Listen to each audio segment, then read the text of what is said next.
Good afternoon. I'm Kathleen Masciana with the B.T.G.S Daily. Here in New York, we're experiencing partly cloudy skies and a mild 51 degrees. Now turning to sports, the Knicks secured a narrow victory over the Celtics, 112 to 108, and the Rangers defeated the Islanders 4-2.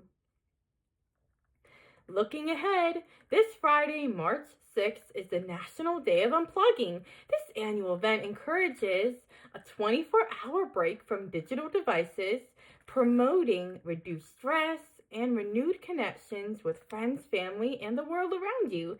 My plans for the day include shopping and dining out, making the most of this opportunity to be present and engaged offline. How do you plan to spend your day unplugged? Share in the comments below. Reporting live from New York, Kathleen Masciana, B.T.G.S Daily News.